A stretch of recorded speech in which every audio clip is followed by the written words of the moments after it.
محترم ناظرین، السلام علیکم ورحمۃ اللہ وبرکاتہ۔ میری ساس نے میری بدصورتی کے باوجود اپنے خوبصورت بیٹے کے لیے مجھے پسند کر لیا۔ میں بہت خوش تھی اور اپنی قسمت پہ فخر کرتی تھی۔ شادی کے شروع کے دن میں ہواؤں میں اڑتی پھرتی تھی۔ شادی کے مہینے کے بعد ایک رات اچانک میری آنکھ کھلی تو شوہر کمرے میں نہیں تھا۔ میں پریشانی سے اٹھ کر باہر آئی تو ساس کے کمرے سے آتی آوازیں سن کر میرے پیروں تلے سے زمین نکل گئی تھی، کیونکہ میری ساس کہہ رہی تھی کہ رات ایک عجیب سے احساس کے تحت میری آنکھ کھلی تو میں اٹھ کر بیٹھ گئی۔ عجیب گھبراہٹ سی محسوس ہو رہی تھی، دھڑکن تیز ہو گئی تھی۔ میں نے اسی گھبراہٹ کے عالم میں جب اپنے برابر نظر دوڑائی تو یہ دیکھ کر حیران و پریشان رہ گئی تھی کہ میرے شوہر وہاں موجود نہیں تھے، بلکہ وہ پورے کمرے میں کہیں بھی موجود نہیں تھے۔ اسی پریشانی میں اٹھ کر بیٹھ گئی اور ان کی تلاش میں نظر دوڑائی۔ اتنی رات کو کہاں چلے گئے؟ گھڑی پر نظر پڑی تو رات کے 3 بج رہے تھے۔ سوچ رہی تھی کہ اپنی ساس سے معلوم کروں کہ میرے شوہر کہاں گئے ہیں۔ مجھے ان کے حوالے سے شدید پریشانی ہو رہی تھی۔ ایسا پہلے کبھی نہیں ہوا تھا، اس لیے مجھے شدید تشویش ہو رہی تھی۔ ان کی طبیعت ٹھیک ہو سکتا ہے انہوں نے مجھے اٹھایا اور میں اٹھ نہ سکی ہوں۔ میں پریشانی میں سوچا کہ اپنی ساس سے پوچھتی ہوں۔ اسی کشمکش میں مبتلا تھی کہ ساس کا دروازہ بجاؤں یا نہیں۔ اچانک مجھے ان کے دروازے سے ہلکی ہلکی سرگوشی کی آوازیں آنے لگیں۔ یہ ساس کی آواز نہیں تھی، بلکہ میرے شوہر کی آواز تھی، جو انہی کے کمرے سے آ رہی تھی۔ میرے شوہر انہی کے کمرے میں موجود تھے، لیکن یہ دونوں آپس میں رازدارانہ انداز میں کیا باتیں کر رہے تھے۔ میں نے غیر ارادی طور پر کان لگا کر سنا تو میرے رونگٹے کھڑے ہو گئے تھے۔ جیسے جیسے میں ان کی بات سنتی چلی جا رہی تھی، ویسے ویسے میرا دل بیٹھا جا رہا تھا۔ مجھے بالکل بھی امید نہیں تھی کہ مجھے اپنی شادی کے 1 مہینے کے بعد یہ سب کچھ سننے کو ملے گا۔ میرا دل بھر آیا اور آنکھوں میں آنسو آنے لگے۔ میرا وہاں کھڑا ہونا مشکل ہو گیا تھا تو مرے مرے قدموں سے میں اپنے کمرے میں دوبارہ واپس آ گئی تھی۔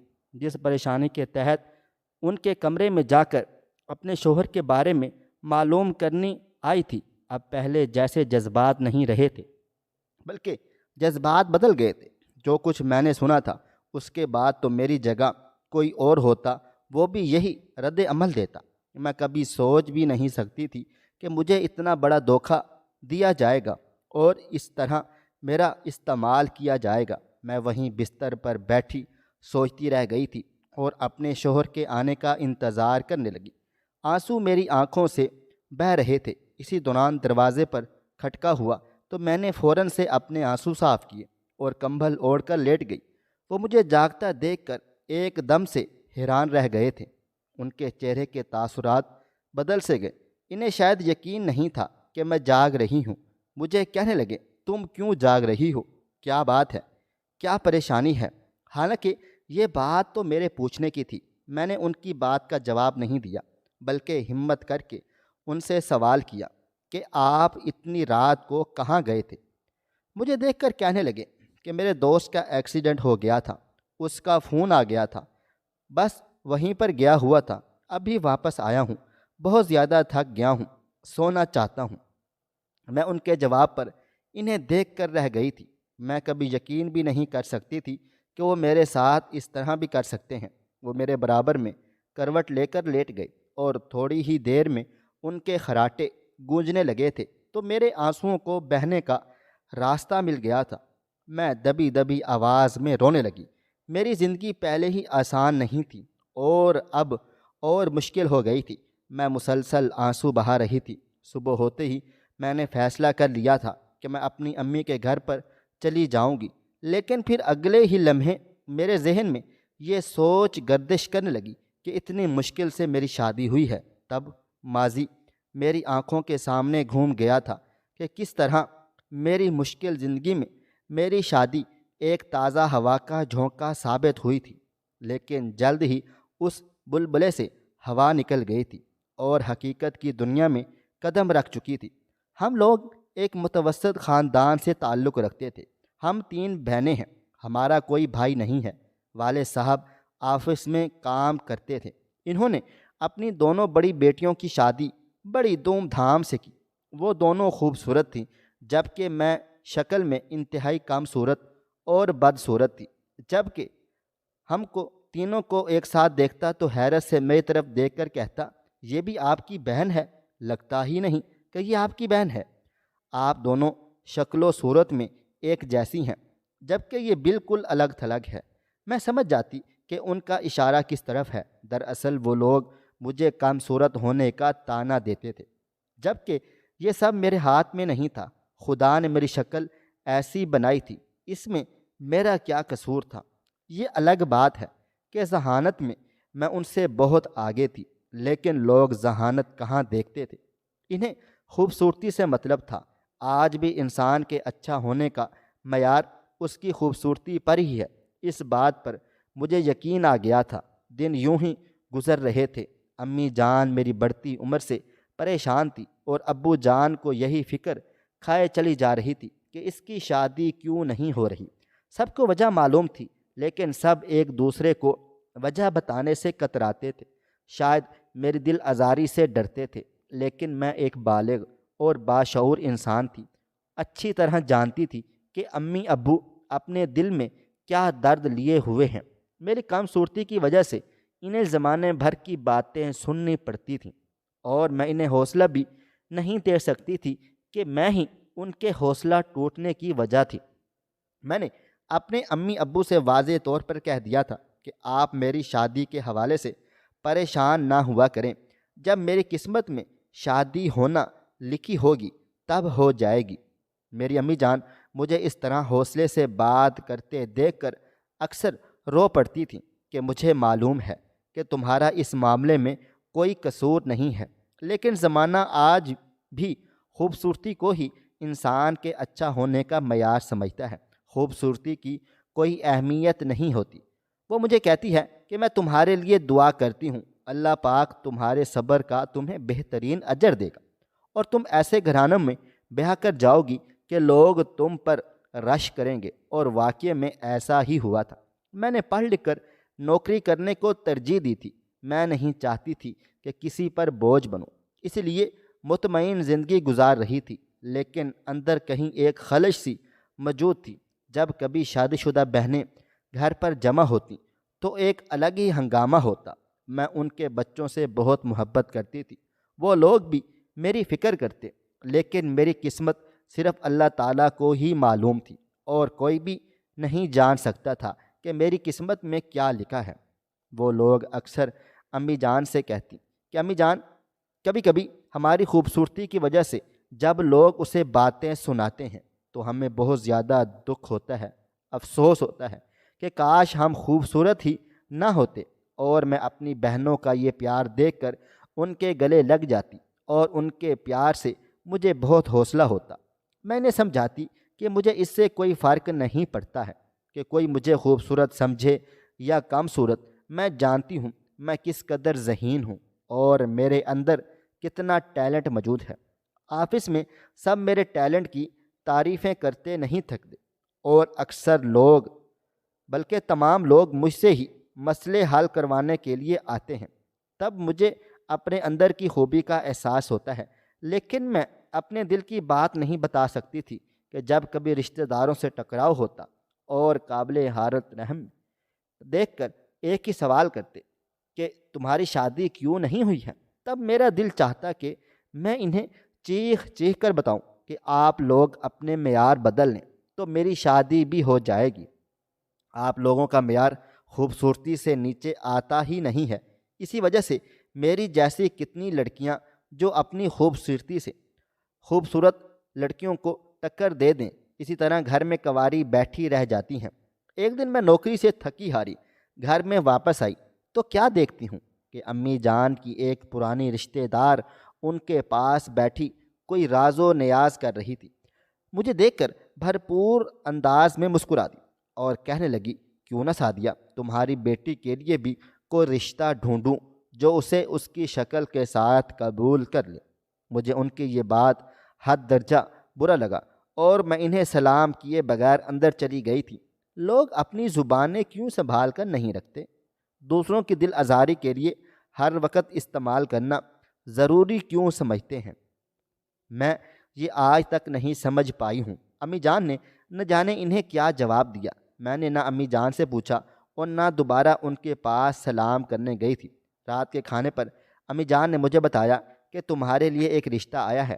میں نے ہاں کر دی ہے۔ امی جان نے مجھے یہ خبر اس طرح سنائی تھی جیسے کوئی کسی کو میت کی خبر سناتا ہے۔ میں خوش بھی نہ ہو پائی۔ میں کیسے خوش ہوتی بھلا؟ میرے دل میں بے شمار اندیشے جنم لینے لگے تھے کہ سامنے والی کو میری کامصورتی کا پتہ ہے۔ میں یہ سوال اپنی امی جان سے پوچھنا چاہتی تھی، بس انہیں خالی خالی نگاہوں سے دیکھتی رہ گئی تھی۔ انہوں نے میری نظروں کا مفہوم سمجھ لیا اور کہنے لگیں، تم فکر مت کرو، انہیں شکل و صورت سے کوئی غرض نہیں ہے، بس انہیں گھر سنبھالنے والی لڑکی چاہیے اور ان کا کوئی خاص مطالبہ نہیں ہے۔ جہیز وغیرہ بھی انہوں نے نہیں مانگا۔ میں ان کی اس بات پر مسکرا بھی نہ سکی تھی اور ان سے کہنے لگی، آپ کو جیسا مناسب لگتا ہے آپ فیصلہ کیجئے، میرا دل اس لحاظ سے بالکل خاموش ہے۔ زندگی میری ہے، لیکن آپ فیصلہ کریں گے تو مجھے اچھا لگے گا۔ اس دن مجھ سے ٹھیک سے کھانا بھی نہیں کھایا گیا تھا۔ امی جان کی پریشانی دور ہو گئی تھی، اس لیے میں انکار نہ کر سکی۔ ابو جان بھی خوش نظر آ رہے تھے۔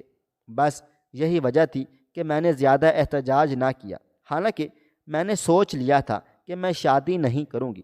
اپنے امی ابو کی خدمت گزاری کر کے اپنی زندگی گزار دوں گی۔ میں یہ ہرگز نہیں چاہتی تھی کہ کوئی مجھ پر رحم کھا کر شادی کرے، لیکن جب پہلی بار میری ساس میرے گھر آئی اور میرے ہاتھ پر شگون کے پیسے رکھے، کہنے لگی، ہمیں بس گھر سنبھالنے والی لڑکی چاہیے، اس کے علاوہ ہمیں کسی چیز سے کوئی غرض نہیں ہے، میں اس دن پہلی بار دل سے مسکرا دی تھی کہ اس کے قول و فعل میں مجھے تو کوئی تضاد نظر نہیں آیا تھا۔ اس دن پہلی بار جب میں نے اپنے ہونے والے شوہر کی تصویر دیکھی تو حیران و پریشان رہ گئی تھی کہ وہ کئی زیادہ خوبصورت تھے، بلکہ میں ان کے آگے کچھ بھی نہیں لگ رہی تھی، ایک بالکل غیر معمولی لڑکی دکھائی دے رہی تھی۔ لیکن یہ سب دیکھتے ہوئے بھی میرا دل بالکل بھی نہ گھبرایا تھا۔ میں نے اللہ تعالیٰ کا لاکھ لاکھ شکر ادا کیا کہ اس بھری دنیا میں جہاں ہر طرف زبان کے تیر چلانے والے موجود ہیں، وہاں میرے سسرالی لوگ جیسے انسان بھی موجود ہیں جو انسان کی شکل و صورت سے کوئی غرض نہیں رکھتے۔ مجھے اب یقین آ گیا تھا، جہاں برے لوگ ہوتے ہیں وہاں اچھے لوگ بھی ہوتے ہیں، کم ہوتے ہیں لیکن ہوتے ضرور ہیں۔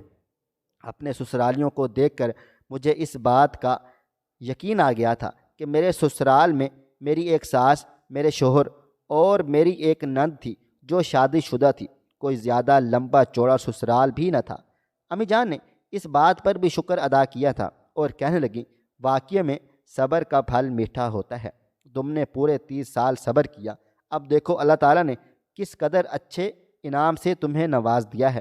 تمہارا شوہر تمہاری دوسری تمام بہنوں کے شوہروں سے بھی زیادہ خوبصورت ہے، اور تو اور انہوں نے جہیز کا بھی کوئی مطالبہ نہیں کیا ہے، بلکہ تمہیں اپنے گھر کی رانی بنا کر رکھیں گے۔ بس تم ان کے گھر کے لیے خود کو تیار رکھنا اور کبھی ان سے جھگڑا نہ کرنا۔ شادی کی رات میری ماں نے مجھے یہ نصیحت کی تھی اور میں نے ان کی یہ نصیحت پلے سے باندھ لی تھی۔ شادی کا 1 مہینہ اچھا گزرا تھا۔ مجھے کسی نے کبھی بھی یہ محسوس نہیں ہونے دیا کہ میں بدصورت ہوں، میری شکل و صورت کم تر ہے، بلکہ میرے شوہر ہنس مکھ تھے، ہنسی مذاق کیا کرتے۔ 1 مہینہ اچھا گزرا، میں ہواؤں میں خود کو محسوس کرنے لگی تھی۔ خود پر فخر ہوتا کہ اتنا اچھا سسرال ملا ہے، شوہر بھی اتنا خوبصورت ہے، یہاں تک کہ کبھی مجھے اپنی کم صورتی کا احساس تک نہیں ہونے دیا تھا۔ دن اچھے سے گزرنے لگے تھے اور اسے 1 مہینے میں نے اپنی 30 سالہ زندگی کے بہترین دن گزار لیے تھے۔ یقین ہی نہیں ہو رہا تھا کہ زندگی اس قدر حسین بھی ہو سکتی ہے۔ میں تو بالکل مایوس ہو گئی تھی، سوچ بھی نہیں سکتی تھی کہ میری زندگی کے اچھے دن بھی آئیں گے، بلکہ میں نے تو سمجھ لیا تھا کہ میں ہمیشہ کنواری رہوں گی اور مجھے کوئی بیانے بھی نہیں آئے گا، جبکہ اللہ تعالیٰ نے میری قسمت بہت اچھی لکھ رکھی تھی۔ مجھے ابھی تک اپنی قسمت پر یقین نہیں ہو سکا تھا۔ ساس بہت اچھی تھی، 1 مہینے تک میرا بھرپور انداز میں ساتھ دیتی رہی۔ گھر کے کام کاج کسی کو مجھے ہاتھ لگانے نہ دیتی، بلکہ کہتی کہ تم آرام کرو، میں کر لیتی ہوں۔ اور مجھے اپنی زندگی کسی خواب سے کم نہیں لگ رہی تھی، اور واقعی میں ایسا ہی تھا۔ 1 مہینے کے دوران میں نے سمجھ لیا کہ زندگی کی حقیقت یہی ہے۔ جو اب میری زندگی شروع ہونے والی تھی، اس سے 1 مہینے کے اندر مجھے احساس ہو گیا تھا کہ جو کچھ تھا وہ سب مصنوعی تھا۔ اور اس بات کا اندازہ مجھے اس وقت ہوا جب رات کو ایک بار آنکھ کھلنے پر میرے برابر میں میرے شوہر موجود نہیں تھے، اور جیسے ہی مجھے احساس ہوا کہ وہ کمرے میں نہیں ہیں تو میں نے انہیں تشویش بھرے انداز میں باہر ڈھونڈنے کے لیے نکلی تھی کہ میں اپنی ساس سے پوچھوں کہ وہ کہاں ہیں، اس سے پہلے کہ میں ان کے کمرے پر دستک دے کر اندر آنے کی اجازت مانگتی۔ مجھے اندر سے مردانہ آواز آئی تو میں سمجھ گئی تھی کہ میرے شوہر وہاں میری ساس کے ساتھ موجود ہیں۔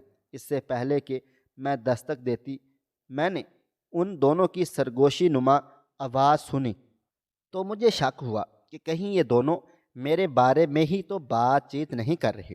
اور جیسے ہی میں نے اپنے کان لگائے اور ان کی بات سنی تو مجھے اپنی سماعتوں پر یقین ہی نہ آیا تھا کہ کوئی اتنا بڑا دھوکے باز کیسے ہو سکتا ہے۔ 1 مہینے تک انہوں نے مجھے دھوکے میں رکھا، اب ان کی اصلیت میرے سامنے آ گئی تھی۔ میں ان کی کسی بات پر بھلا کیسے یقین کر سکتی تھی؟ میں آنکھوں میں آنسو لیے اپنے کمرے میں واپس آ گئی تھی۔ وہاں جو کچھ سنا تھا وہ کسی قیامت سے کم نہ تھا۔ وہ دونوں آپس میں باتیں کر رہے تھے اور میری ذات کی دھجیاں اڑا رہے تھے۔ میرے شوہر نے 1 مہینے تک میرے ساتھ جو ناٹک کیا، ڈرامہ کیا، اسے میں کبھی نہیں بھول سکتی۔ وہ میرے ساتھ محبت کا ناٹک کر رہے تھے۔ انہوں نے اس 1 مہینے کے دوران ہر دن مجھے یہی احساس دلایا کہ ان کے لیے میری شکل و صورت کوئی اہمیت نہیں رکھتی ہے، بلکہ وہ صرف میری سیرت پر فدا ہیں۔ اور میں کتنی بے وقوف تھی، نادان تھی کہ ان کی اس بات پر ایمان لے آئی تھی، حالانکہ میں پہلے ہی دنیا کے اس رویے سے سخت پریشان تھی۔ یہ کیوں نہ سوچ سکی کہ اچانک سے کوئی اتنا اچھا کیسے ہو سکتا ہے کہ اپنے خوبصورت بیٹے کو میرے ساتھ بیاہ دے۔ ضرور ان کے خوبصورت لڑکے میں کوئی نہ کوئی خامی ہوگی، تبھی انہوں نے میرے جیسی خوبصورت لڑکے اپنے بیٹے کے لیے چنی۔ پوری رات میں روتی رہی اور اپنے شوہر کے جھوٹ پر آنسو بہاتی رہی کہ انہوں نے مجھ سے جھوٹ بولا تھا۔ وہ ساری رات اپنے دوست کے پاس سے جو ایکسیڈنٹ کی وجہ سے ہاسپٹل میں موجود تھا، جبکہ وہ اپنی ماں کے پاس موجود تھے، اور وہ دونوں مل کر میری برائیاں کر رہے تھے۔ ساتھ ہی ساتھ جو حقیقت مجھے میرے شوہر کے بارے میں معلوم ہوئی تھی وہ میرے لیے ناقابل بیان تھی۔ اب میں پہلے سے زیادہ محتاط ہو گئی تھی، اور میں نے سوچ لیا تھا کہ اگر یہاں میرا گزارا نہیں ہوگا تو میں اپنی والدہ کے پاس دوبارہ لوٹ جاؤں گی اور ان سے کہوں گی کہ آپ کی بیٹی کے نصیب میں یہی سب کچھ لکھا ہوا ہے۔ آپ کی بدصورت بیٹی کسی کا گھر اس لیے نہیں بسا سکتی ہے کیونکہ اس کی صورت سے سب کو شدید نفرت ہے۔ صبح میں اٹھی تو میری آنکھیں سوجی ہوئی تھیں۔ ساس نے غور سے مجھے دیکھا اور کہنے لگی، کیا ہو گیا ہے؟ تمہاری شکل اور بگڑ گئی ہے۔ اور میں ان کے اس جملے پر ان کی طرف یوں دیکھا جیسے کسی نے میرا دل آری سے چیر ڈالا ہو۔ میں نے ان سے کہا کہ مجھے الرجی ہو گئی ہے، اس وجہ سے یہ سب کچھ ہو رہا ہے، جبکہ میں نے انہیں حقیقت نہیں بتائی کہ میں ان کی وہ تمام باتیں اور ان کی اصلیت مجھے معلوم ہو چکی ہے۔ میں ان کے بناوٹی چہرے کے پیچھے چھپی اصلیت کو جان چکی ہوں۔ اب میں اپنے شوہر کی طرف سے بھی کافی محتاط ہو گئی تھی۔ 1-2 بار تو میں نے انہیں محسوس کیا تھا کہ وہ اکثر راتوں کو اٹھ کر کمرے میں ٹہلا کرتے تھے۔ میری آنکھ کھل جاتی تھی لیکن میں انہیں احساس نہیں ہونے دیتی تھی، ایسا محسوس کرواتی تھی کہ میں سو رہی ہوں۔ 1-2 بار تو وہ اکیلے میں باتیں بھی کر رہے تھے۔ میں اس دن شدید خوفزدہ ہو گئی کہ کیا انہیں کوئی نفسیاتی مسئلہ بھی درپیش ہے۔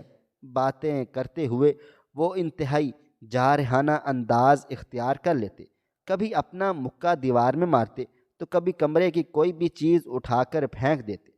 میں ان کی اس حرکت پر شدید خوفزدہ ہو گئی تھی، ڈر گئی تھی، اور اگلے ہی دن میں نے اپنے شوہر سے کہا تھا کہ مجھے اپنی امی کے گھر جانا ہے، 1 مہینے کے بعد جا رہی ہوں، اگر آپ کی اجازت ہو تو میں چلی جاؤں۔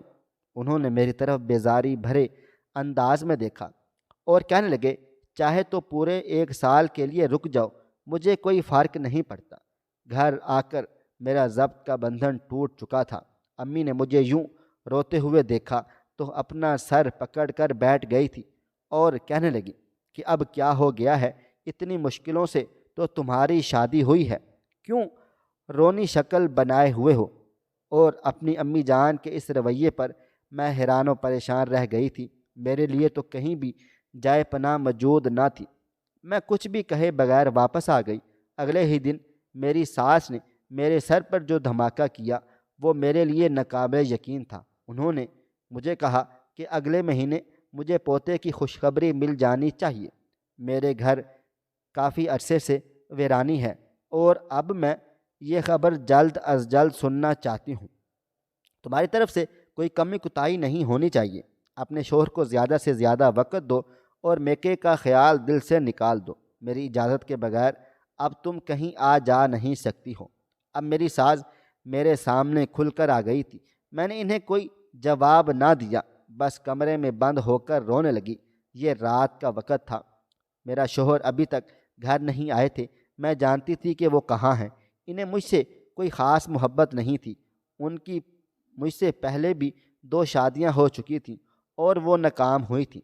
ساس نے ان کے لیے چن کر خوبصورت لڑکیاں منتخب کی تھیں، لیکن وہ لڑکیاں میرے شوہر کا نفسیاتی مسئلہ سمجھ گئی تھی، اس لیے جان چھڑا کر بھاگ گئی۔ میرا انتخاب میری ساس نے اس لیے کیا تھا کہ میں کم صورت ہوں، شادی بھی دیر سے ہوئی ہے، اس لیے کسی طور پر بھی کہ ان کے بیٹے کو چھوڑ کر نہیں بھاگوں گی۔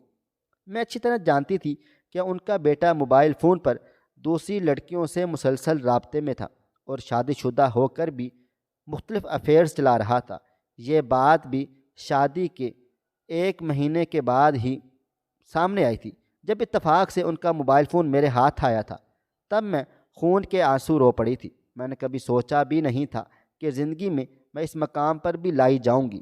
اس سے اچھا تو میں اپنے کنوارے پن میں تھی، اپنی مرضی سے کماتی تھی، اپنی مرضی سے خود پر کھل کر خرچ کرتی تھی۔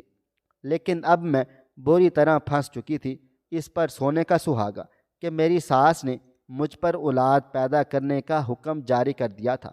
میں شدید ڈپریشن میں تھی، لیکن میں نے اللہ تعالیٰ سے مدد مانگی اور اللہ تعالیٰ نے میرے دل میں یہ خیال پیدا کر دیا کہ میرے شوہر کو جو نفسیاتی مسئلہ ہے، اس حوالے سے میں ان سے خود بات چیت کروں اور ان کا علاج کرواؤں۔ اسی صورت میں میری زندگی بہتر سے بہترین ہو سکتی ہے۔ میں اچھی طرح جان گئی تھی کہ میرے شوہر کو نفسیاتی اور جذباتی دونوں طرح سے مسائل درپیش ہیں۔ اسی وجہ سے انہوں نے مجھ جیسی کم صورت لڑکی کو پھنسا لیا تھا۔ وہ اکثر راتوں کو اٹھ اٹھ کر زوردار چیخیں مار کر کچھ باتیں کیا کرتے تھے۔ ایسا لگتا تھا جیسے ان کا دماغی مسئلہ شدید سے شدید تر ہوتا چلا جا رہا ہے۔ کبھی کبھی مجھے اپنی جان کا خطرہ بھی محسوس ہوتا، میں کہ مجھے کوئی بھی امید نہیں تھی کہ والدین کا ویسے بھی کوئی سہارا نہیں تھا۔ ایسے میں وہاں دوبارہ لوٹ جانا اور ایک بار پھر سے ویسے ہی طعنے سننا میرے لیے ناقابل قبول تھا۔ اس لیے میں نے سوچا کہ میں اپنے شوہر سے ہی بات کرتی ہوں، کیا خبر ان سے بات کرنے سے ہی میرے مسئلے حل ہو سکیں۔ اللہ تعالیٰ سے دعا مانگنے کے بعد بڑی امید سے میں نے اپنے شوہر کو رات کے وقت مخاطب کیا اور ان سے کہا، آج آپ کی امی نے مجھے اولاد پیدا کرنے کا حکم دے دیا ہے۔ میری بات سنتے ہی وہ طنزیہ ہنسنے لگ گئے اور کہنے لگے، اولاد جب ہونی ہوگی ہو جائے گی، امی کو بھی کون سمجھائے کہ تمہاری اولاد بھی تمہارے جیسے ہی اگر ہو گئی تو ہم کہاں اس کی صورت چھپاتے پھریں گے۔ کہ اس جملے نے میرا دل چھلنی کر کے رکھ دیا تھا۔ میں نے ان کے کندھے پر ہاتھ رکھا اور ان سے کہنے لگی کہ میں جانتی ہوں کہ آپ کے ساتھ کچھ نفسیاتی مسئلے مسائل درپیش ہیں۔ میں چاہتی ہوں کہ آپ کا علاج کرواؤں تو ہم پھر ایک صحت مند اولاد کے لیے کوشش کر سکتے ہیں۔ میری بات سنتے ہی ان کی آنکھیں غصے سے لال سرخ ہو گئی تھیں۔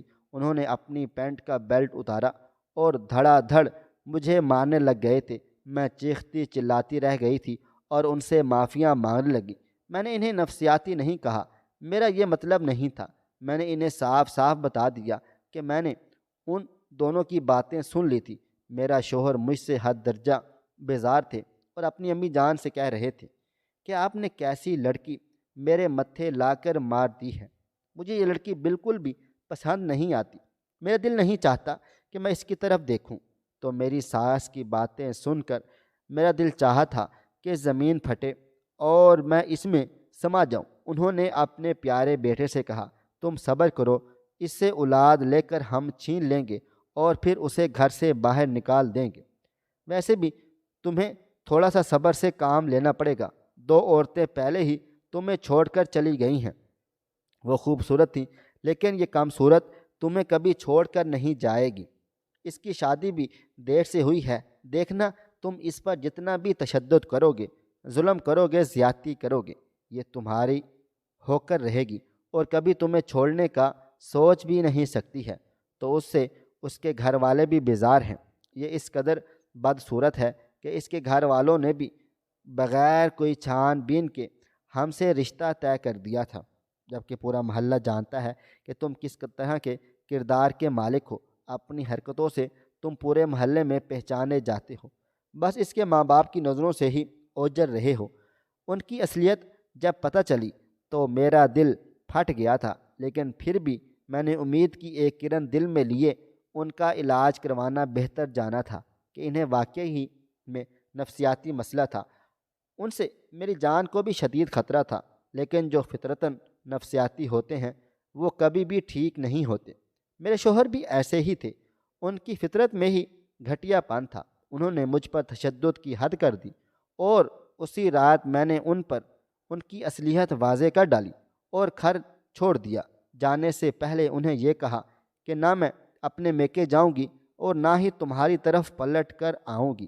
میں بدصورت ضرور ہوں لیکن میری عزت نفس موجود ہے اور میں تم جیسے درندے کے ساتھ اپنی زندگی کا ایک اور لمحہ بھی نہیں گزارنا چاہتی۔ ان کا گھر چھوڑتے ہی میں اپنے دوست کے گھر آ گئی تھی۔ اس نے میری ہر معاملے میں بے حد مدد کی، مجھے کرائے کا ایک گھر دلوا دیا اور وہ آفس جو میں شادی کی وجہ سے چھوڑ چکی تھی، میں نے دوبارہ آفس جوائن کر لیا تھا۔ پیچھے میں پلٹ کر دیکھنا بھی نہیں چاہتی تھی۔ میرا تجربہ انتہائی برا رہا تھا۔ اسی دوران مجھ پر ایک ایسا انکشاف ہو گیا جس پر میں سمجھ ہی نہ سکی کہ مجھے خوش ہونا چاہیے یا پھر اداس ہونا چاہیے۔ اپنے سسرال چھوڑنے کے 15 دن کے بعد مجھے پتہ چلا کہ میں امید سے ہوں اور اس گھٹیا انسان کی اولاد کو جنم دینے والی ہوں۔ میں نے اللہ تعالیٰ کی رضا میں راضی ہونے کا فیصلہ کر لیا تھا اور جان لیا کہ اس اولاد کو جنم دینے میں میری بھلائی ہے۔ اب میرے پاس میرے جینے کی ایک وجہ موجود تھی۔ یوں پورے 9 مہینے کے بعد میری گود میں میری بیٹی موجود تھی جو بے انتہا خوبصورت تھی، اور اس کی خوبصورتی دیکھ کر میں نے شکرانے کے نفل پڑھے تھے کہ کم از کم اسے میرے جیسی زندگی تو نہیں گزارنی پڑے گی، بلکہ وہ مجھ سے بہت بہتر زندگی گزارے گی۔ اس کے پیدائش کے بعد میں نے اس کے نصیب کے لیے دعائیں مانگی تھی۔ میں پورے 4 سال اپنے گھر والوں سے بھی دور رہی تھی، انہیں اپنی کوئی خبر نہ دی تھی۔ ایک دن اپنی بیٹی کے سکول کے لیے کوئی سامان لینے میں مارکیٹ گئی ہوئی تھی کہ وہاں مجھے میری ماں نظر آ گئی تھی، اور انہیں دیکھتے ہی میں اپنے آپ پر قابو نہ پا سکی، گلے مل کر رو پڑی، اور وہ بھی کافی دیر تک مجھے دیکھ کر روتی رہ گئی تھیں اور میرے ساتھ بچی کو دیکھ کر خوش ہوئیں۔ کہنے لگیں، تمہاری بیٹی ہے نا؟ تو میں نے امی جان سے ڈرتے ڈرتے اپنے شوہر کے بارے میں پوچھا تو انہوں نے بتایا، تمہارا شوہر تو منشیات کے کیس میں جیل کی سلاخوں کے پیچھے ہے، اسے اپنے کالے کرتوتوں کی سزا مل گئی ہے، اسے عمر قید سنا دی گئی ہے، جب تک اس کی زندگی باقی ہے یہ وہیں رہے گا۔ اس کے علاوہ اس نے اور بھی بہت سارے غلط کام کر رکھے ہیں، لہٰذا اب اس کے جیل سے باہر آنے کا کوئی بھی امکان نہیں ہے۔ جہاں تک تمہاری ساس کی بات ہے تو وہ نشان عبرت بن چکی ہے۔ جس نے اپنے بیٹے کی تربیت بہترین نہیں کی، اس کے ساتھ یہی سب کچھ ہونا چاہیے تھا۔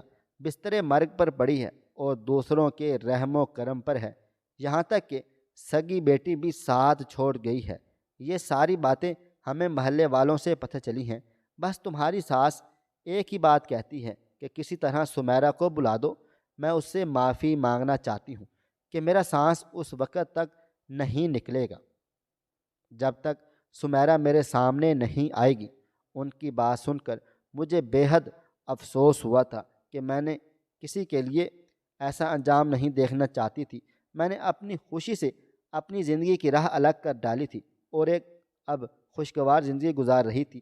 میری بیٹی ہی اب میری کل کائنات تھی۔ میں نے سوچ لیا تھا کہ انسان کم شکل ہو یا خوبصورت ہو، اسے اپنی عزت نفس کا ضرور خیال رکھنا چاہیے اور کبھی کسی ایسے انسان کے ہاتھوں بلیک میل نہیں ہونا چاہیے جس کا اپنا کوئی کردار نہ ہو۔ میں اللہ تعالیٰ کا لاکھ لاکھ شکر ادا کرتی ہوں کہ اس نے مجھے بر وقت فیصلہ کرنے کی توفیق عطا فرمائی اور آج میں اپنی بچی کی پرورش بہترین انداز میں کر رہی ہوں اور اسے معاشرے کا کارآمد فرد بنا رہی ہوں، اور مجھے اس بات پر فخر ہے میں خوبصورتی اور کم صورتی کے معاملے میں بہت آگے نکل آئی ہوں۔ اب میرے لیے یہ تمام باتیں کوئی معنی نہیں رکھتی ہیں اور اپنی بیٹی کو بھی میں نے یہی تعلیم دی ہے۔ خواہش صرف اتنی ہے کہ کچھ الفاظ لکھوں جس سے کوئی گمراہی کے راستے پہ جاتے جاتے رک جائے، اور نہ بھی رکے تو سوچ میں ضرور پڑ جائے۔ پیارے دوستو، امید کرتا ہوں کہ آپ کو یہ ہماری کہانی پسند آئی ہوگی۔ کہانی پسند آئی ہو تو ویڈیو کو لائک کریں، کومنٹس کریں، شیئر کرنا بالکل بھی نہ بھولیں، اور ہاں، اگر آپ لوگ اس چینل پر نئے ہیں تو اس چینل کو سبسکرائب ضرور کر لیجئے گا اور نوٹیفیکیشن کو ضرور دبا دیجئے گا تاکہ آنے والی کہانی سب سے پہلے آپ کو مل سکے۔ ملتے ہیں کل ایک نئی اور دلچسپ کہانی کے ساتھ، تب تک اپنا ڈھیر سارا خیال رکھیے گا۔ اللہ حافظ۔